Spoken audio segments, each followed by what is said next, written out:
अस्सलाम वालेकुम, बिस्मिल्लाहिर्रहमानिर्रहीम। तो आज मैं आप लोगों को बताऊंगी मोहम्मद सल्लल्लाहु अलैहि वसल्लम के घर वालों के नाम और कौन कौन उनके दिल के सबसे ज़्यादा करीब था और कौन कौन उनके फैमिली का मेंबर था।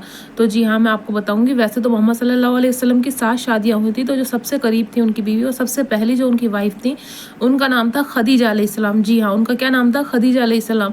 तो जो नबी अलैहिस्सलाम है उनके घर वालों को कहा जाता है अहले बैत। क्या कहा जाता है? अहले बैत कहा जाता है उनके घर वालों को। और उनके घर में बहुत सारे लोग थे। जिस तरह के आप लोगों को पता होगा कि जब नबी अलैहिस्सलाम पैदा होने वाले थे और जब उनकी माँ हामला थी, उसी वक्त में जो है उनके वालिद का इंतकाल हो गया था। और वालिद का नाम क्या था? वालिद का नाम था अब्दुल्ला। अब्दुल्ला कहा जाता था उनके वालिद को। जी हाँ। और उनकी माँ का नाम क्या था?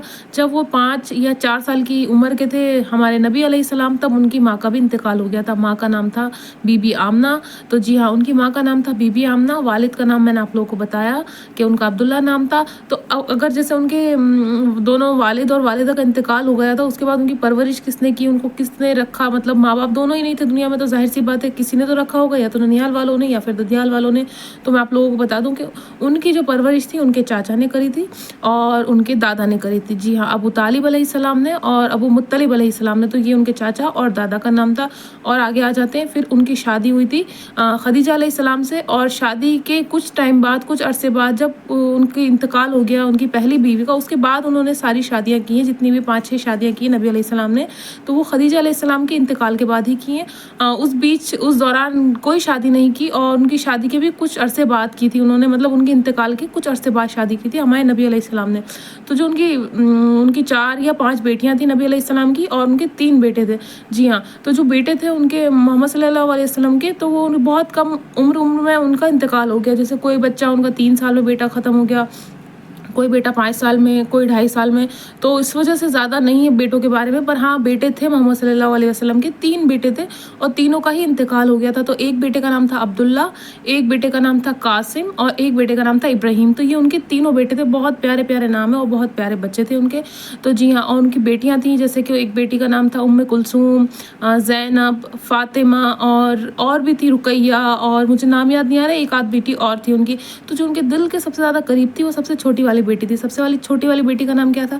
तो सबसे छोटी वाली बेटी का नाम था फातिमा अलैहिस्सलाम। जी हाँ, फातिमा अलैहिस्सलाम था, जिनकी शादी हुई थी इमाम अली अलैहिस्सलाम से। जी हाँ, जो कि उनके दामाद थे। किनके दामाद थे? मोहम्मद सल्लल्लाहु अलैहि वसल्लम के जो दामाद थे उनका नाम था मौला अली अलैहिस्सलाम, है ना। तो उनका नाम मौला अली अलैहिस्सलाम था। उनसे उनकी शादी हुई थी। किसकी शादी हुई थी? फातिमा अलैहिस्सलाम की। अच्छा जी, उनकी शादी हुई थी। उसके बाद उनके 2 बच्चे हुए, जिनका नाम था इमाम अली अलैहिस्सलाम, सॉरी इमाम हुसैन अलैहिस्सलाम और इमाम हसन अलैहिस्सलाम। जो इमाम अली थे वो फातिमा अलैहिस्सलाम के शौहर थे, उनकी औलाद नहीं थे, गलती से निकल गया मुँह से। तो मैं आप लोगों को बता दूं कि उनके 2 बेटे थे। जैसे मैंने बताया, पहले बेटे का नाम उनका इमाम हुसैन था और जो छोटे बेटे थे उनका नाम इमाम हसन था। तो ये 2 उनके बेटे थे। मैंने उनके बेटों के बारे में बता दिया, बेटियों के बारे में बता दिया, और जो है माँ बाप के बारे में बता दिया, उनके चाचा और दादा के बारे में बता दिया जिन्होंने उनकी परवरिश की थी।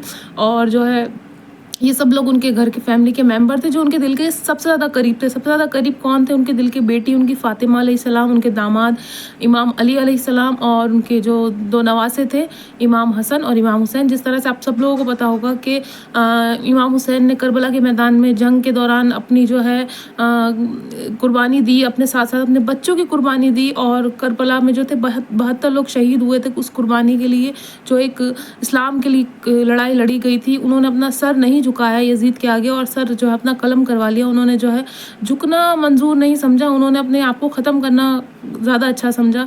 तो हम लोग यही सीखते हैं नबी अलैहिस्सलाम के ख़ानदान से, उनके कबीले से और उनके घर वालों से, कि हमें कभी भी जो है यजीद या कोई भी गलत इंसान के आगे हमें अपना सर नहीं झुकाना चाहिए। सिर्फ परवरदिगार के आगे अपना सर झुकाना चाहिए और कभी डरना नहीं चाहिए।